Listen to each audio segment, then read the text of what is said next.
Welcome to Mufti Muhammad Nadeem Husaini official YouTube channel. Mufti صاحب کے channel کو سبسکرائب کریں تاکہ ہر آنے والی ویڈیو سے باخبر رہیں۔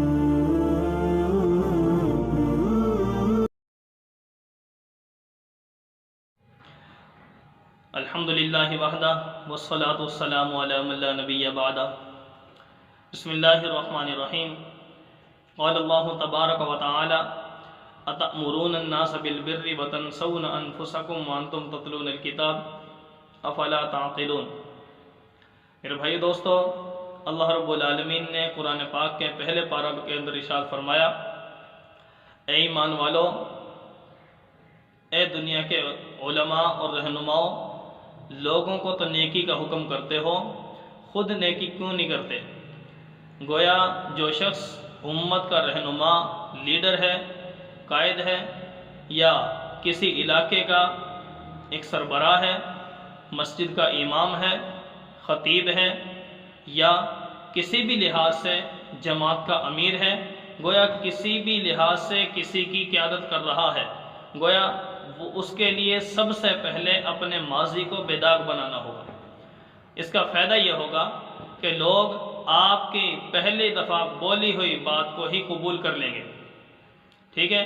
پہلی دفعہ نہیں تو جلد از جلد آپ کا اعتماد ان لوگوں کے اندر بڑھ جائے گا، جیسا کہ نبی علیہ السلام نے جب امت کو یہ تعلیم دی، کلمے کی، توحید کا اعلان کیا، تو سب سے پہلے پیارے پیغمبر علیہ السلام نے اپنا ماضی پیش کیا کہ لوگوں، آج تک تم نے مجھے کیسا پایا؟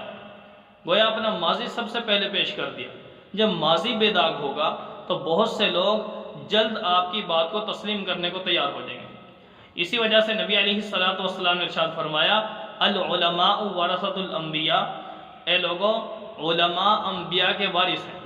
جب انبیاء کے وارث ہیں، نبی کی وراثت کے اندر یہ چیز بھی ہے کہ اپنا کردار، اپنا اخلاق، ان چیزوں کو انسان، وہ علماء، وہ امت کے لیڈر اور رہنما اپنی عوام کے اندر بے داغ بنانے کی کوشش کریں، تاکہ زیادہ سے زیادہ اعمال آپ کی طرف سے لوگ قبول کرنے کو تیار ہو جائیں۔ اسی طرح نبی علیہ السلام نے ایک حدیث کے اندر ارشاد فرمایا، ایسا بندہ جو علم پر عمل نہ کرے تو اس بندے کا علم اس کو تکبر پر ابھارے گا، گویا وہ علم اس کے لیے وبال جان بن جائے گا، دنیا کے اندر بھی ذلیل کر کے رکھے گا اس کو، اور آخرت کے اندر بھی۔ اسی طرح نبی علیہ السلام کی ایک حدیث حضرت ابو امامہ رضی اللہ تعالیٰ عنہ ارشاد فرماتے ہیں کہ پیارے پیغمبر علیہ السلام نے ارشاد فرمایا کہ وہ عالم جو عمل نہیں کرتا اپنے علم پر، قیامت کے دن اس کو لایا جائے گا اور جہنم کے اندر پھینک دیا جائے گا، جس کی وجہ سے وہ جہنم کے اندر اس کی آنتیں سامنے آئیں گی، اس کی آنتیں نکل جائیں گی، اور وہ آنتوں کے گرد لہو یعنی خون کا گویا اس کو گدھا نما انسان شکل دی جائے گی اس کو، اور وہ اپنی آنتوں کے گرد گھوم رہا ہوگا۔ جب پوچھا جائے گا کہ بھی آج تیری یہ حالت کیوں؟ لوگ کہیں گے ہم تو تیری بات سن کر عمل کرتے تھے، ٹھیک ہے، تو ہمیں باتیں بتاتا تھا، دین اسلام کی تعلیم دیتا تھا، تو خود جہنم میں کیوں اور تیرا حشر یہ کیوں؟ تو پیارے پیغمبر علیہ السلام نے ارشاد فرمایا، وہ بندہ کہے گا کہ میں خود عمل نہیں کرتا تھا جس کی بدولت میرا یہ حال ہو چکا ہے۔ اسی طرح اللہ رب العالمین نے قرآن پاک کے اندر فرمایا، یا ایھا الذین آمنوا لم تقولون ما لا تفعلون، اے ایمان والو، جو بات زبان سے نکالتے ہو خود اس پر عمل کیوں نہیں کرتے؟ گویا اس بات کو پورا کیوں نہیں کرتے؟ اس سے بھی اشارہ ملتا ہے کہ جو بات علماء دوسروں کو بتاتے ہیں، اس وجہ سے چاہیے کہ ان باتوں پر سب سے پہلے خود عمل کریں۔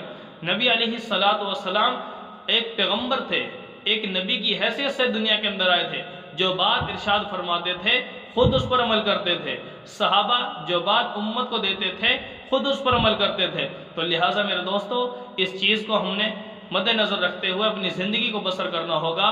تو یہ علماء کو پیغام ہے، امت کے لیڈر اور رہنماؤں کو پیغام ہے کہ جو انسان جتنی جگہ کا، جتنے افراد کا سربراہ ہے، امیر ہے، تو اس کے لیے لازم اور ضروری ہے کہ سب سے پہلے اپنے علم پر خود عمل کرنے کی فکر کرے، اس کے بعد امت کے اندر بھی اس کی فکر کرے کہ جو ہم نے سیکھا ہے پیارے پیغمبر کی حدیث کا مصداق بن جائیں۔ کیا فرمائے؟ بلغوا عنی ولو آیا، اے ایمان والو جو کچھ تم نے مجھ سے سیکھا اس کو آگے پہنچا دو۔ یہی پیغمبر علیہ السلام نے خطبہ حجۃ الوداع کے موقع پر ارشاد فرمایا تھا۔ کیا فرمایا؟ فَلْيُبَلِّغِ الشَّاهِدُ الْغَائِبُ، آج جو میں نے سیکھا اللہ سے لیا ہے وہ شریعت آج تم تک دے دی ہے، اب وہ تمہارے ذمہ لازم ہے کہ غائبین تک اس کی تبلیغ کرو۔ تو اس وجہ سے صحابہ نے اس کے اوپر عمل بھی کیا اور ہم تک پہنچا بھی دیا۔ تو میرے دوستو آج ہماری بھی ذمہ داری بنتی ہے کہ اس پیغام کو ہم خود بھی اس اپنے اندر عمل میں لائیں اور امت کو بھی اس کی تعلیم اور تبلیغ کریں۔ اللہ تعالیٰ سب کو توفیق عمل نصیب فرمائے۔